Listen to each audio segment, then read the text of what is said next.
National Urdu primary school Jogeshwari, जमात चाहरुम, मजमून उर्दू। बच्चों, आज हम उर्दू की दरसी किताब से कहानी सच्चाई का इनाम पढ़ेंगे। बच्चों, ये कहानी एक दरबारी शायर की है जो दिगर शायरों से मुख्तलिफ था। उसे बादशाह की झूठी तारीफ करना और खुशामद करना गवारा नहीं था। तो चलिए बच्चों, शुरू करते हैं हम अपनी कहानी सच्चाई का इनाम। एक बादशाह था, उसे शेर व शायरी से बड़ी दिलचस्पी थी। एक दिन उसने कुछ शायरों को बुलाया और उन्हें अपने दरबारियों में शामिल कर लिया। उनकी तनख्वाहें भी मुकर्रर कर दी। कुछ ही दिनों में बादशाह ने देखा कि सभी शायर आपस में लड़ते हैं, एक दूसरे से हसद करते हैं और एक दूसरे को नीचा दिखाने की कोशिश करते हैं। वो जब दरबार में आते हैं तो खुशामदी बन जाते हैं और इनाम पाने के लिए बादशाह की तारीफ करते हैं। बच्चों, मुकर्रर करना यानी तय करना, हसद यानी जलन, खुशामदी यानी बच्चों चापलूसी।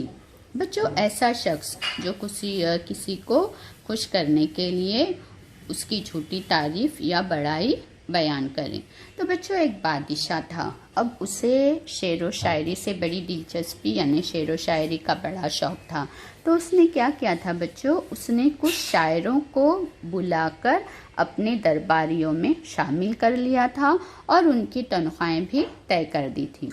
लेकिन बच्चों, कुछ ही दिनों के बाद बादशाह ने देखा कि जो शायर थे, सभी के सभी शायर बच्चों एक दूसरे से हसद यानी जलते थे, हसद करते थे और हमेशा एक दूसरे को नीचा दिखाने की कोशिश करते थे। और जब दरबार में आते तो खुशामदी बन जाते, खुशामदी यानी बच्चों चापलूस बन जाते और इनाम पाने के लिए बादशाह की तारीफ करने लग जाते। इन शायरों में एक शायर ऐसा भी था जो बादशाह के बुलाए बगैर दरबार में नहीं जाता था। वो ना बादशाह की खुशामद करता और ना उसकी तारीफ में शेर पढ़ता। उसका नाम फिरोज था। एक दिन बादशाह ने दरबार में ऐलान किया, जो मेरी सच्ची तारीफ करेगा उसे एक हीरा इनाम में दिया जाएगा। ये सुनकर सब शायरों ने तैयारियां शुरू कर दी। खूब अच्छे अच्छे शेर कहे। हर एक ये सोचकर खुश था कि हीरा मुझे ही इनाम में मिलेगा। बच्चों, अब जितने भी शायर थे जिन्हें बादशाह ने अपने दरबारियों में शामिल किया था, बच्चों उन शायरों में एक शायर ऐसा था जो बादशाह के बुलाए बगैर दरबार में नहीं जाता था और ना वो बादशाह की खुशामद करता ना मतलब ना ही वो बादशाह की चापलूसी करता और ना बादशाह की तारीफ में शेर पढ़ता था। और बच्चों उस शायर का नाम था फिरोज। एक दिन बच्चों बादशाह ने दरबार में ऐलान किया कि जो मेरी सच्ची तारीफ करेगा, यानी तारीफ तो करनी है बादशाह की लेकिन सच्ची तारीफ, तो उसे क्या दिया जाएगा, उसे इनाम में हीरा दिया जाएगा। अब ये सुनकर तमाम के तमाम शायरों ने तैयारियां शुरू कर दी और खूब अच्छे अच्छे शेर कहे। हर एक यही सोच रहा था कि हीरा उसे ही मिलेगा। एक खास दिन बादशाह ने सभी शायरों को बुलाया और कहा, मेरी तारीफ में जिसने जो कुछ लिखा है सुनाएं। एक शायर उठा और आगे बढ़कर उसने अपनी नज़म सुनाई। दरबारियों ने उसकी बड़ी तारीफ की। बादशाह ने उसे एक हीरा इनाम में दिया। हीरा पाकर उसे बड़ी खुशी हुई। वो सलाम करके बैठ गया। उसके बाद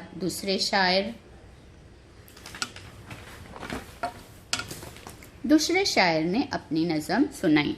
दरबारियों ने उसकी भी तारीफ की। बादशाह ने उसे भी एक हीरा इनाम में दिया। वो भी खुश होकर सलाम करके बैठ गया।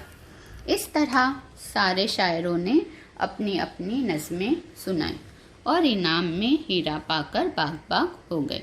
यानी बच्चों, अब बादशाह ने क्या किया, एक ख़ास दिन में तमाम शायरों को जमा किया, बुलाया दरबार में। सभी शायर एक के बाद एक आते गए। बादशाह की तारीफ में शेर और नज़में पढ़ते गए। हर एक को बादशाह ने एक एक हीरा दिया और सभी हीरा पाकर बाग बाग हो गए। बाग बाग हो गए यानी बच्चों सभी बहुत ज़्यादा खुश हो गए। फिरोज अपनी जगह बैठा रहा, उसने कुछ नहीं सुनाया। बादशाह ने नाराज़ होकर कहा, तुमने क्या लिखा है, सुनाओ। फिरोज ने कहा, अगर बादशाह सलामत मेरी जान बख्श दें तो सुनाओ। बादशाह ने फौरन कहा, जाओ, तुम्हारी जान बख्श दी, अब सुनाओ। फिरोज ने कहा, ए बादशाह, आप आलिम और अक्लमंद हैं, शायरों की इज्जत करते हैं, लेकिन घोड़े और गधे को एक ही अस्तबल में बांधते हैं। इस तरह उसने अपनी नज़म में बादशाह की बहुत सी कमज़ोरियाँ गिना दी।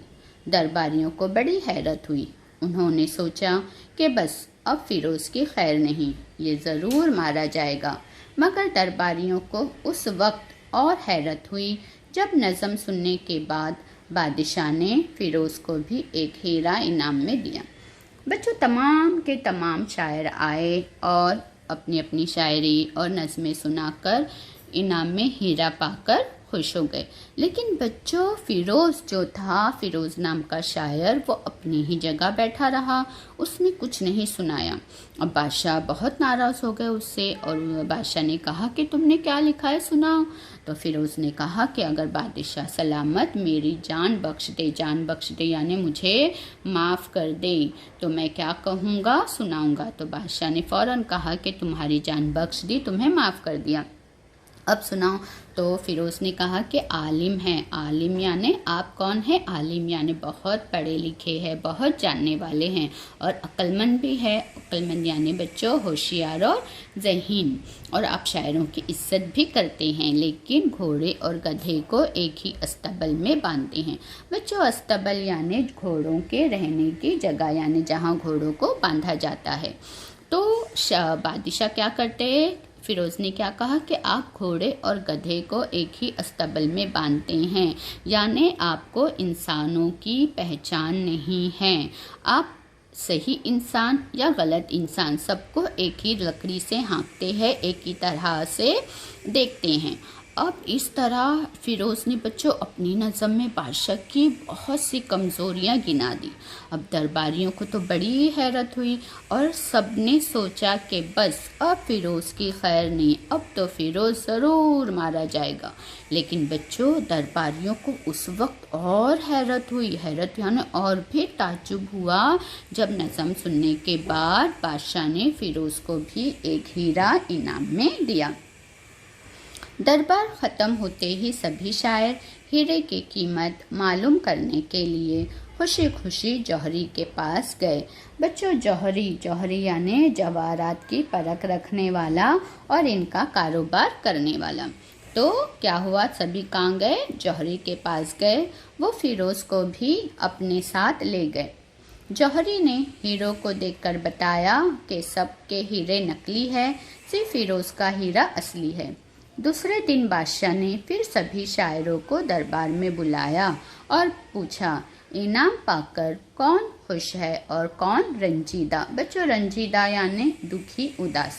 शायरों ने शिकायत की कि फिरोज़ के हीरे के सिवा सारे हीरे नकली हैं। बादशाह ने मुस्कुराकर जवाब दिया, उसमें ताज्जुब की क्या बात है? बच्चों, ताज्जुब यानी हैरत। जिसने झूठी तारीफ की उसे झूठा हीरा मिला और जिसने सच्ची बात कही उसे सच्चा हीरा मिला। बादशाह का जवाब सुनकर सारे शायर शर्मिंदा हो गए। यानी बच्चों, जैसे ही दरबार ख़त्म हुआ, अब तमाम के तमाम शायरों को हीरा मिल गया था। तो जैसे ही दरबार ख़त्म हुआ, सारे के सारे शायर अपने हीरे की कीमत मालूम करने के लिए जौहरी के पास गए। अब तमाम के तमाम शायर फिरोज़ को भी अपने साथ ले गए। जौहरी ने सबके हीरे देखा और हीरो को देखकर जौहरी ने बताया कि भाई सबके हीरे नकली है, सिर्फ फिरोज़ का हीरा असली है।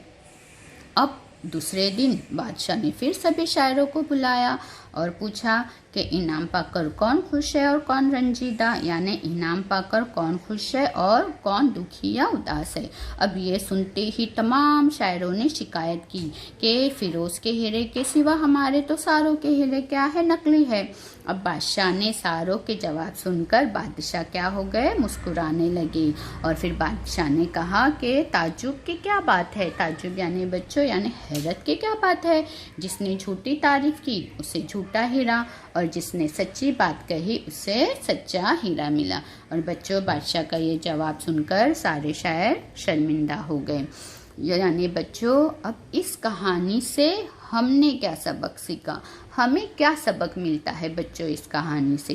तो बच्चों हमें ये सबक मिलता है कि हमें हमेशा सच कहना चाहिए, क्योंकि बच्चों जो सच कहता है उससे अल्लाह पाक अल्लाह रब्बुल इज़्ज़त उसका इनाम अता फरमाता है। और हमें कभी झूठी तारीफ किसी की भी नहीं कहनी चाहिए, ना ही झूठ कहना चाहिए। तो बच्चों हमेशा सच कहें और झूठ कहने से गुरेज करें, झूठ कहने से बचे, क्योंकि सच कहने वालों के साथ अल्लाह ताला होता है और अल्लाह ताला सच कहने वालों को हमेशा नवाजता है। शुक्रिया।